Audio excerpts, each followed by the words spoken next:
It's the Bruins Benders Podcast, Season 4, Episode 30. The Bruins are watching the playoffs. At least somebody is. With Maddie and Smitty, brought to you on the Inside the Ring Podcast Network at InsideTheRing.com. In this episode, we will discuss Mike Sullivan fired by the Pittsburgh Penguins. What's the likelihood he ends up in Boston? Bruins pick either first, second, fifth, sixth, or seventh. Where do they end up? And Pasta is going to keep playing hockey. Should he? All that and more right here on the Bruins Benders Podcast. Hit subscribe on Inside the Ring's YouTube channel and follow us on social media at Bruins Benders and sign up through ITR Plus for Bruins Benders off-air content. It's been a blast. There's a couple episodes on there. There's Be Adventurous, Maddie on there. There's some good stuff to watch at a very short change, $5 a month. Join us and get some more Benders. It's Maddie, it's Smitty, and the playoffs are happening without the Bruins. How about this? Toronto Maple Leafs lose another clinching game. Mm-hmm. They've lost. They are now 1-13 in the last 14 series clinching games. They've lost 6 in a row at home, and now they go to Game 6 in Ottawa with their nuts a little shriveled. Yeah. Yeah. Everything's the old sphincter's starting to tighten there, I think, in Toronto. Yep. And if they lose in Ottawa and all the pressure is on them to win Game 7 at home in front of those fans, tell you what, if Ottawa takes the lead early in Game 7, if they can get that far, whoa boy. There's going to be a lot of people in Greater Toronto area with their assholes clenched tight. Yeah. And you know what? Another thing, this might drive Mitch Marner out of town. It might drive him out of town right into the waiting arms of your Boston Bruins. I'll tell you what, it could happen if they lose. Yeah. That he might jet. Yeah. He might from my mouth to God's ears. Yeah, I'll tell you, this might be welcome. A good thing. This might be a good thing. Blowing this series. Yeah. Oh my God, Mitchie. Without a doubt. Come to Boston. Remember when the Rangers were back in the mid-90s when they were on that, they had that curse of their own and they were trying to break it. And in 94, it took Mark Messier to actually guarantee a win, drag their ass to victory in the Eastern Conference Finals against the Devils. He dragged them there with like an overtime goal and all this other stuff. So they need like Austin Matthews to like go in the media and like guarantee a win. They need something like that. They do to break this bad karma. That's what they need. They do. But the problem is Messier came in with some cachet, with some pedigree, he did. With a winning. He knew how to win. He had the winning vibes, the winning culture, the winning DNA. None of those guys have it. They don't. So they need a guy to come in almost like Mark Recchi did for the Bruins. Sure. It was like, in Game 7, relax, play your game. You'll be fine. We're and they did, and they won. Yeah. They need a guy to come in from outside the organization and just be a voice of calm, a voice of reason, that has won and say, look, we'll be fine. We're talented. We'll be fine. But they don't have it. So, they could have used like a Pat Maroon or someone of that ilk. Like they won 2 or 3 cups and they like, look, I've been here before. We can do this. This club is good enough. Like all that stuff. It's a karma thing right now as much as there's anything. They're super talented. They're much better than the Senators. They blew them out of the water. The first 2 games it was like easy peasy. Yeah. I thought they were going to sweep this thing, and they're much better on paper than the Senators, but they're totally in their own head. So. Yeah. They just have to come in and be like, you know what, we're so much better than these guys and win 5-0 and move on. They have nothing to lose though now, Ottawa. They don't. Adam Gaudette was playing the Red Sox documentary for some of his Ottawa teammates. The 04 documentary about when the Red Sox came back from being down 3-0 to the Yankees and won the series. So Ottawa believes. They believe that. They do. It's Kevin Millar all over. Don't let us win just one. I know. Now they won 1. Now they won 2. And, it's like Pedro in Game 6, Schilling in Game 6. Like, they're fucking... Tell you what, they got a home game in Game 6. Things are breaking their way. They are. And you're right. They win game 6, and then game 7 is an absolute down your leg game. It's just like it's all setting up. It really is. Yeah. So Toronto really has to win this game 6. They have to come in. They really do. They really do. Or it's going to be bad. And I thought Craig Berube was the savior. Like, I thought he was the guy. Like, he's going to come in and they're going to lose anyway. Like, fuck that guy. Yeah. Well, I hope they do. Not enough bad things can happen on that. Yeah, I mean, honestly, seriously, fuck yourself. I mean, get out of here. Like, I have like for a guy whose team played the way they played with all the dirty shit they did to complain about the refereeing and then get calls is absolutely ridiculous. Like that crawled so far up my ass. Like that's why fuck St. Louis for all times, for eternity. Fuck St. Louis and fuck the Blues and fuck him and fuck that team. Like not enough bad things can happen to them. I agree. The other side, how about Minnesota gets a huge win? Ryan Hartman, huge goal, and they're up 3-2. No, like, that wasn't a goal. You didn't see that? No. They took it. They challenged. So it was when he did the running man thing. That wasn't. It was reviewed. Yeah, it was reviewed. Then it was called a goal. Yeah, it was reviewed, called a goal. Then Vegas challenged on their own, coaches challenged for offsides, and it was offside. No goal. They go to overtime, and they lose. And they lost. Yeah. Brett Howden scored in overtime. Vegas they lost that game. They lost. Oh, Jesus. They got absolutely fucked by replay. That's robbed by replay. Look, it was Gustav Nyquist's fault. Like, there's no reason he should have been offside there. He just went in early. He just jumped the fucking gun, and he should know better. All you got to do is straddle the line, but he didn't. Yeah. And usually NHL players are good at that. Yeah, and now you lose, and you lose the game, and probably lose the series. Yeah. Oh God, I saw it on Twitter. I'm like, oh my God, Hartman scores. That's huge, and I didn't see the result. Okay, Edmonton came back. You know, they look like they were going to get their ass handed to them by the Kings. Yeah, the goaltending is shit again and all of that, but they're up 3-2 again. So, yeah, I mean, the Kings have kind of blew this series because they were up, 2-0 or 2-1 in the series. They have up late in one of the games. Byfield has a chance to clear, doesn't do it. Then the Oilers tie it, and then they win it in overtime or late in the game. I don't remember which, but and just kind of they could have taken a stranglehold on that series, and instead, here is Edmonton, up again. So yeah, and Montreal blew their chance. I mean, they had a chance there, up 2-1 in the third, chance to tie the series. And they don't tie the series. And then the Devils, who had some injury problems, obviously. But the Devils, again, another disappointment. I still thought they'd beat the Hurricanes because I just don't – something about the Hurricanes I don't love this year. I thought the Devils might win that series. They lose that one. So now there's questions about them going forward. And how about our buddy Taylor Hall? Signs a 3-year extension for 9.5, I think it was. Yeah, somewhere around there. Yeah. Jesus, like – He's making, a little over $3 million a year. Like, boy, the Bruins could use Taylor Hall back. Oh yeah, my God, At least now, I mean, he hasn't made a ton of money in his career, relatively speaking, for the talent that he is. Sure.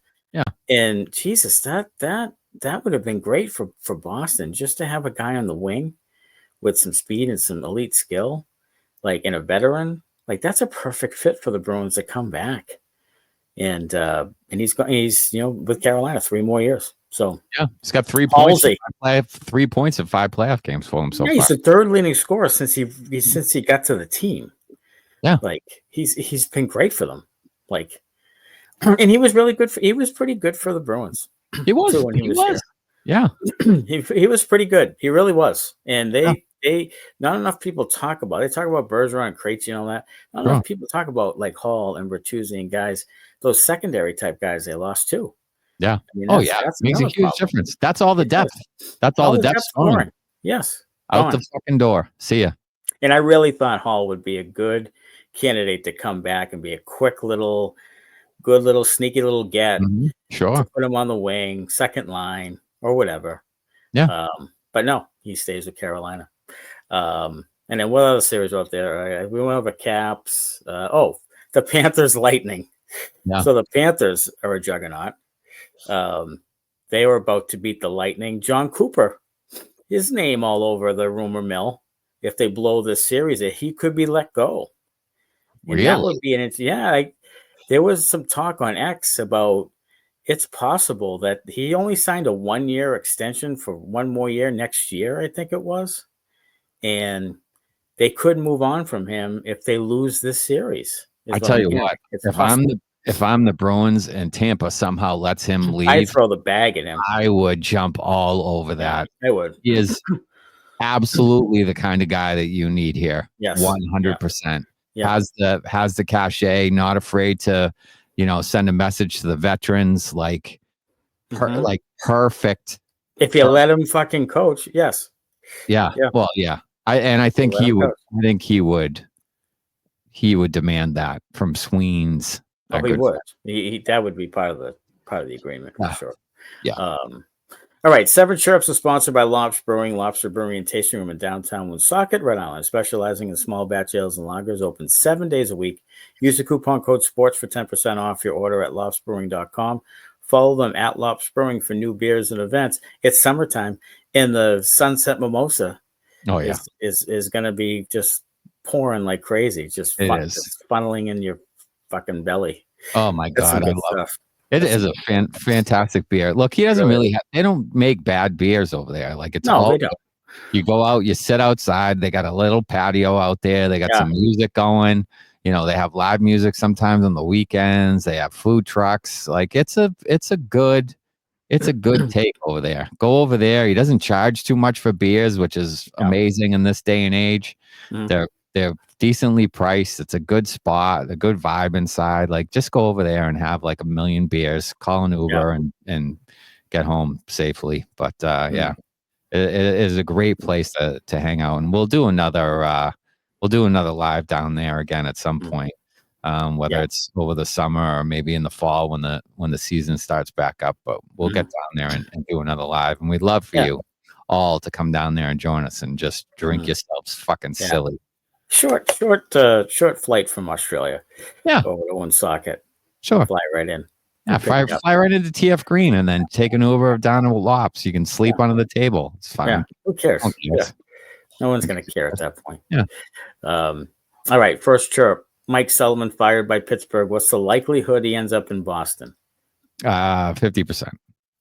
Yeah, I'd say so. I mean, the New York Rangers are there, and I think the Rangers are going to really take a hard push at him. It's going to be hard to say no to the Rangers. Yeah. He's been a part of both organizations before. I think he picks the Rangers unless he wants to be near his daughter. So that could be a selling point. I mean, it's a family thing. Mm-hmm. So I think the Bruins are in there. I think the Bruins and grandchild. And grandchild. Yeah. But I think it's Rangers, but maybe to be so. I think he is in the final. He's a finalist for the Bruins job. I'll put it that way. And 100%. If John Cooper somehow shakes loose, I hope Cooper beats him out. But I think it's Jay Leach. I think it's Sullivan, and I think it's probably maybe Cooper if he's let go. But I think that's who it comes down to. It's Leach and Sullivan, probably, because I think Tampa would be stupid to let Cooper go. I'm really surprised that Sweeney has been talking so openly about coaching search and all that, because I really thought Leach was the guy in waiting. And here's a little sneaky thing: Leach was at the Providence Bruins game the other night. Yeah. So that gave me almost like a chill up my spine that Leach is there, like checking out his new squad he's going to get. So, all right, Connor, go ahead. I also saw today that Jay Leach has been out there expressing interest in interviewing for some other vacancies in the league. Really? Good. Okay, good. That's not a slam dunk then. Good. Maybe we can get in some fresh talent, somebody that's from outside the organization. That would make me happiest. Yeah, the only time they won was when people from outside. Yeah. So let's try that. Yeah. Chirp 2. If Sully ends up in Boston, does Sid Crosby follow? No. Doesn't? No. He doesn't give a rat's ass about Mike Sullivan. The only person Are that you cares. serious? Because there's a lot of talk about him being upset with management and ownership, and they had a 5-minute conversation on the phone about right before he fired him. Like, there's been talk about that. Yeah, I mean, maybe he's upset with them, but he's not leaving there, and they would be stupid to like the people of Pittsburgh would revolt. Like they care more about Sidney Crosby than anybody else, in that town, other than the Pittsburgh Steelers and maybe Paul Skeens. Like, you like they would choose Crosby over the ownership of the Penguins and over Sullivan and over Kyle Dubas. Like, right. You like in a PR battle, Sidney Crosby is winning, not anyone else. So Crosby can say whatever he wants and do whatever he wants, and he'll still be there. And they better keep him there unless they want the fan base to revolt against the team. Like, if they want no one to buy tickets, sure, yeah, send Crosby out of town. But I can't see it happening. I really. And who's the owner of the Pittsburgh Penguins? Yeah, you're asshole of the Fenway Sports Group. Right. So John Henry is. So you best believe John Henry would love to get that contract off the books. Oh yeah, because he's got a he's got a Formula One team or a pickleball squad to build up somewhere. It's fucking, he's got a world gaming team to start in Sri Lanka or something. He's got to rub LeBron James' taint with a fucking $100 bill. I mean, talk about a guy who lost his fucking way. He had this fucking town by the goddamn balls. Yeah. And all he needed to do was keep doing what he was doing. But as a billionaire, he can't. He's got to go out and buy Liverpool. And then he had a bunch of English dudes that hated his guts because he stopped spending on that. Yeah. They were good for a bit, just like the Red Sox, and then he fucked it up. What was the Fakakta thing in the Premier League or whatever that he was trying to do and spearhead? Or still he tried to start a whole new league. A whole new league. Yeah. With like the 8 or 10 richest clubs in Europe. Yeah. Wanted to start a new league separate from the Premier League. Just like hey, let's me and my billionaire friends get together and we'll start a real special, top-notch, top-secret fucking fancy league that no one else can belong to, and fucked everyone else. And he's so tone deaf that he misread. Screwed the pooch. Yeah, he misread like a 500-year-long like passion for soccer in the Premier League. Like it's so much bigger than any other fucking league ever, and he misread that completely. He misreads most things. Like for a billionaire, the guy has like zero common sense and social awareness. None. All right, Chirp 3. Bruins can pick either 1st, 2nd, 5th, 6th, or 7. Where do you think they finally end up? What did they finish with? 5th? I think they're 6th. I think 6th is the highest odds. Yes.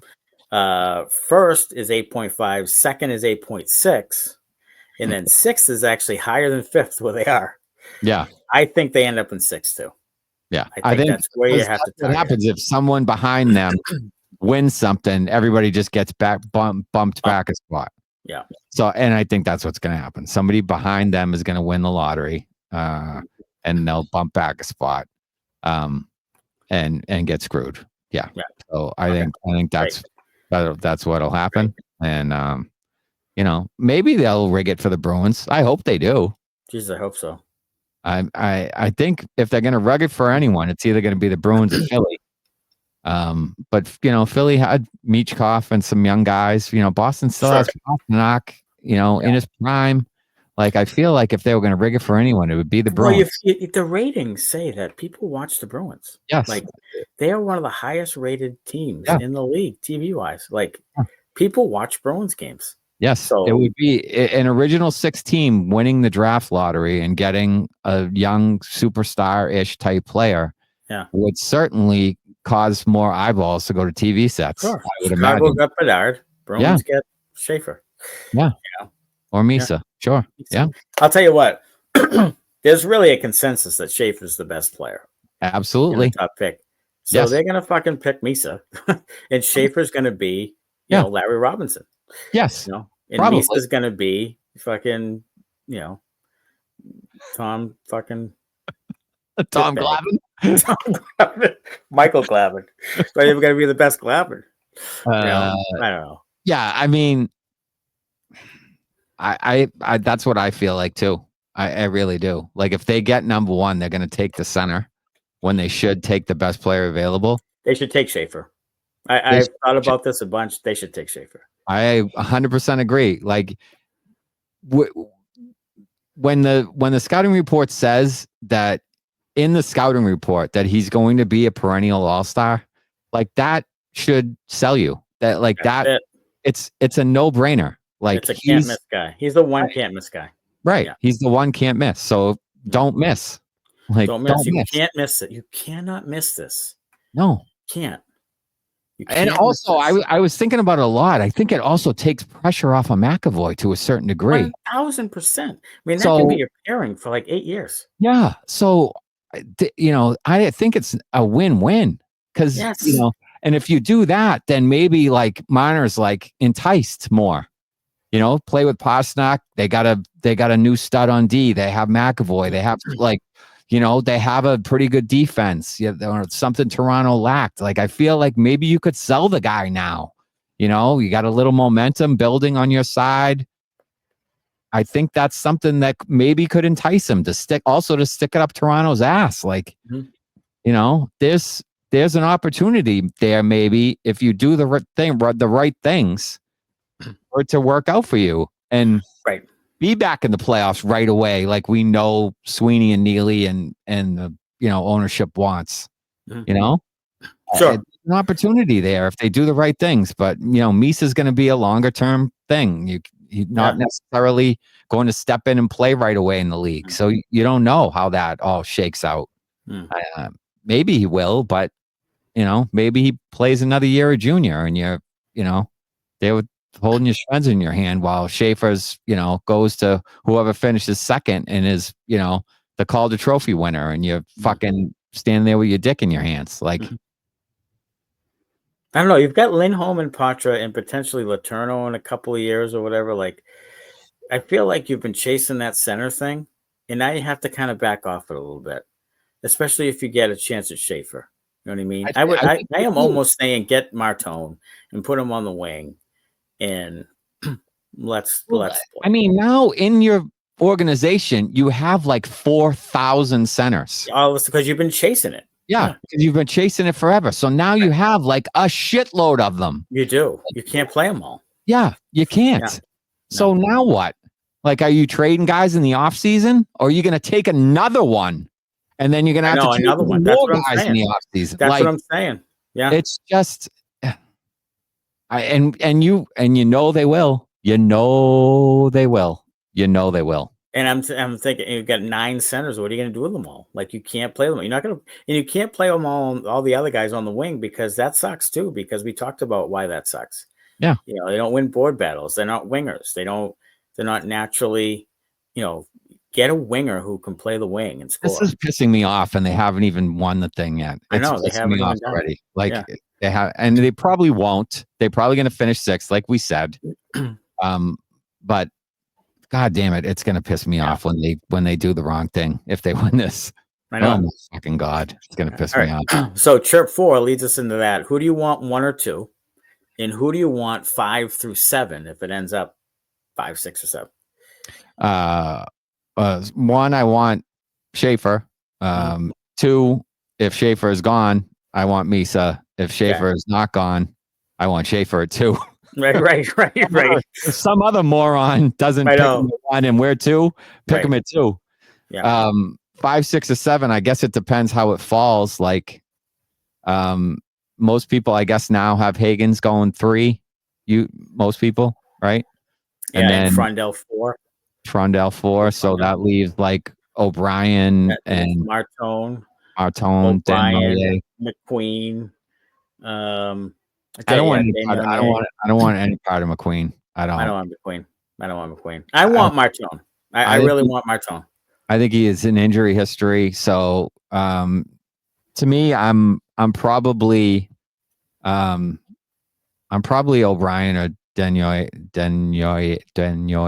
I feel like they've watched him a lot, Denyoye, and I feel like they're somewhat sneaky targeting him. Yeah. I wouldn't be surprised if his name was called for them. I feel like they've been watching him a lot. Yeah, so, I would agree. I think they have. Well, Loke Johansson's there, right? Right. Yeah, he's there. So it's an easy kind of, it's an easy. Pairing. And I think that's a guy who is going to be in Providence probably next year, Johansson. Yeah. And I mean, he's climbing quickly. He is climbing quickly for a sixth rounder. He's kind of rising through it. Sure. You could have Brunet and Johansson kind of sneaky close. Yeah. Yeah. Not the worst thing in the world. No, it's not. It's absolutely not the worst thing because you're going to need some defensive depth. Your defensive depth sucks right now, the NHL level. Yeah. All right. Chirp 5. Pastrnak and Jacob Lauko going to play in the men's world championships for Czechia. Should Pastrnak be resting? And then follow up, should Lauko rest? No one cares whether Lauko rests or not. You're right. Eat all the grapes in the world. Have a grand time at the World Championships. Sure. Jacob Pastrnak, I mean, he's played a lot of hockey straight through. I mean, maybe he's getting his break, now because they are not in the playoffs. So there's a little bit more of a break. That's a good point. And he also didn't play in the Four Nations. So, there's maybe a little bit of a break there for him. So, I mean, it's hard to say no to a guy who wants to play in the Worlds, but, please, for the love of God, do not get hurt. I know, don't get hurt, but I'll say this. I think there's, because the Bruins are out so quickly, that there's still a lot of time on the back end to rest. So I'm okay with it. Yeah. I hope he doesn't get hurt. Same with me. But I'm okay with it for now. And he loves playing for his country, no matter what it is. He does. Jeremy Swayman, chirp number 6. Playing in the World Championships for Team USA. Can he use this tournament to get himself right? Maybe, but I doubt it.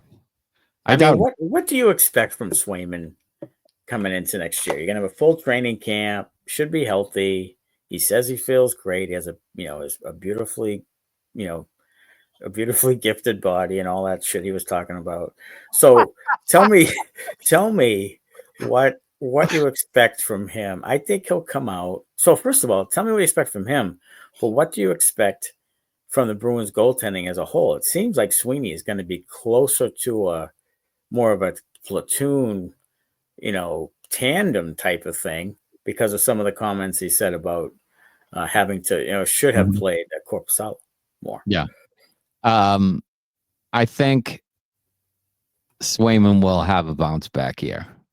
I think he'll be better. I think he'll be more of a 9-15 with a 2-5-2 or whatever.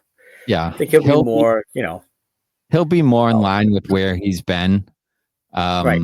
Because they'll have McAvoy, hopefully, and Hampus Lindholm, hopefully, for an entire season. Sure, that helps. Which will help. Hopefully, that Mason Lohrei will have learned some lessons from his massive win and take care of the puck, manage the puck a little bit better. And 400 hopefully is for Schaefer being the number one pick. Yeah, and you have Schaefer there, and you have a better defensive group in front of Swayman to help him out. You have some guys that have now played a full season in Boston, whether it's Elias Lindholm or Zadorov, that should be able to improve that defense. And you'll have a new coach with a new voice, hopefully with a defensive system that people can actually follow and buy into. So saying all that, I think he'll have a better year. He'll bounce back and be more in line with what he has been previously. As far as the platoon, I think that's the way to go. I don't think it behooves anyone. It helps anyone really to tire the guy out. Even though he says his body is a temple and, all this bullshit, he's played better when he's platooned. So platoon the guy, especially early in the season, while he's still trying to get his bearings and get his legs under him or whatever the fuck it is, figure things out, get his confidence back, platoon the guy. Now, who should be the backup is an entirely different story to me. It is. Because I think you could buy Korpisalo out because of his comments. I don't think you need a guy there that's breathing down Swayman's neck.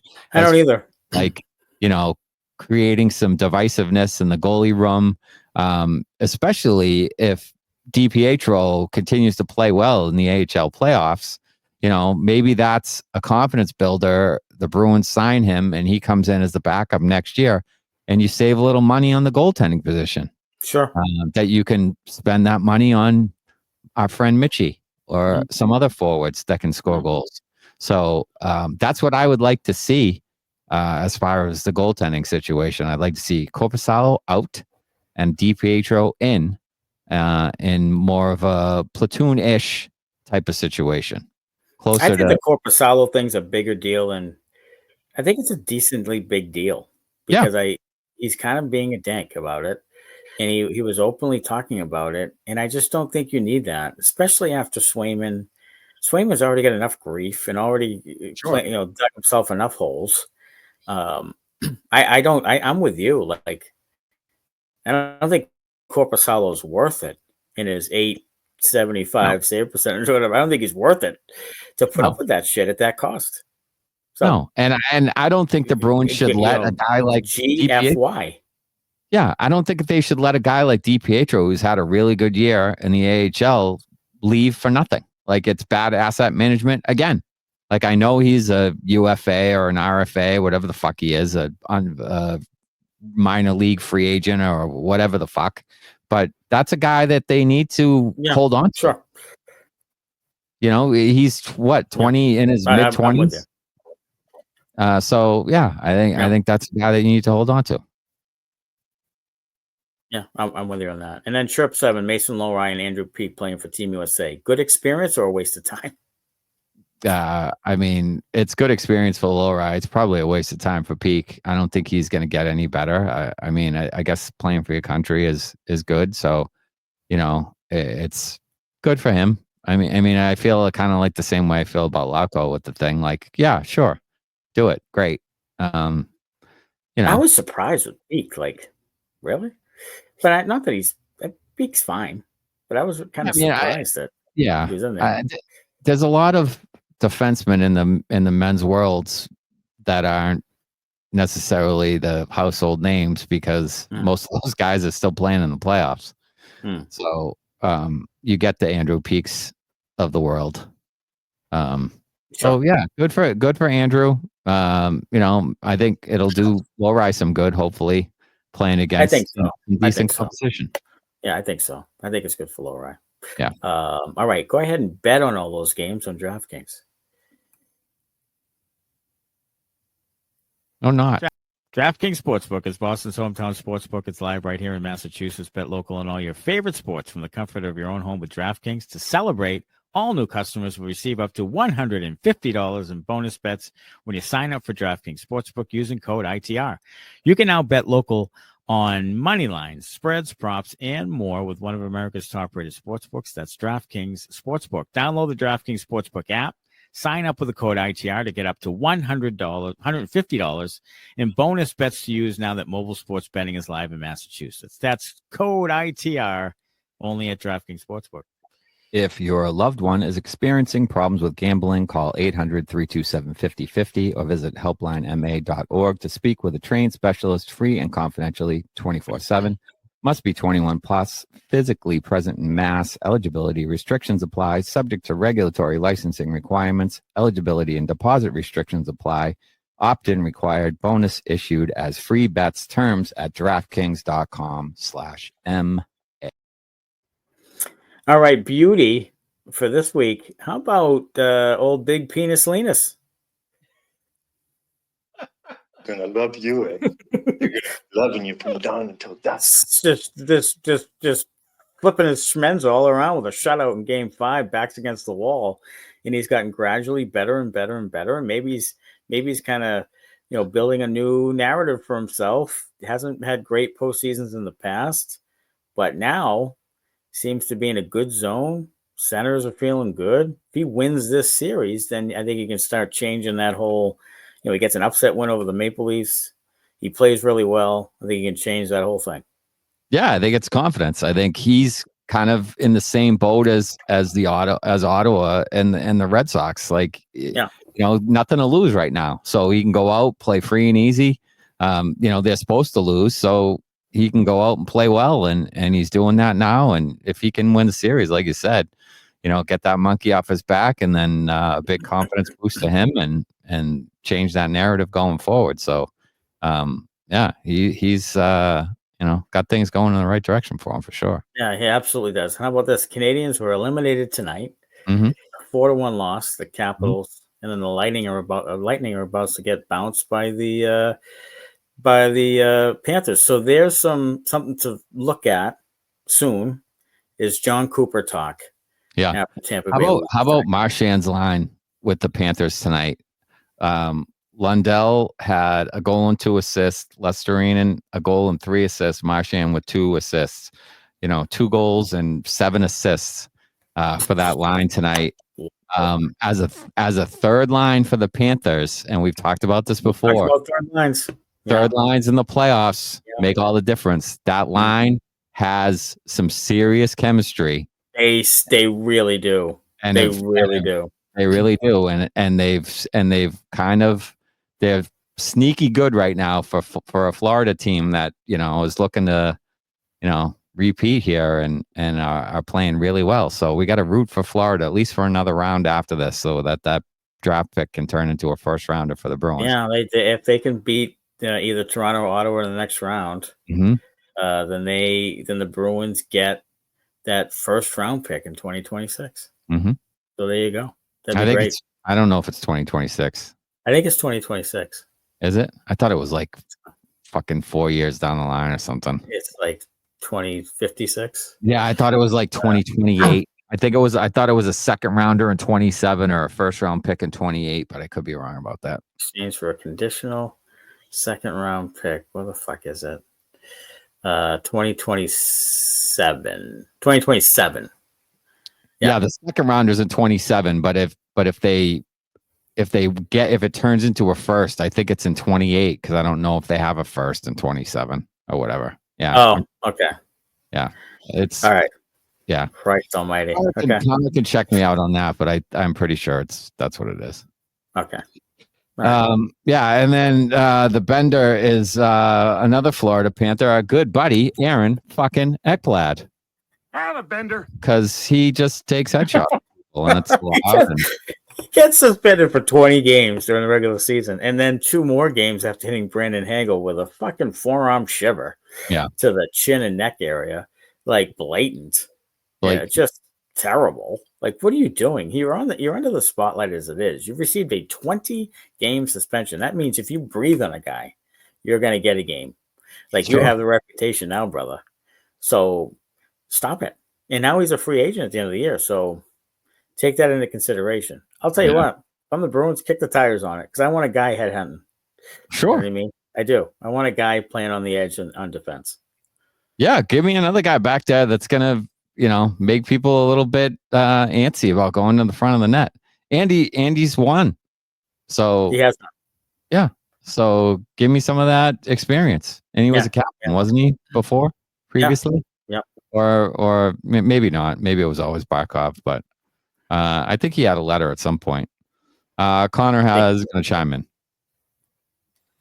And for the conditional pick situation is a 2027 second round pick that is turned into a conditional 2027 or 2028 first round pick, depending on conditions of the other first round picks that the Panthers already have out there.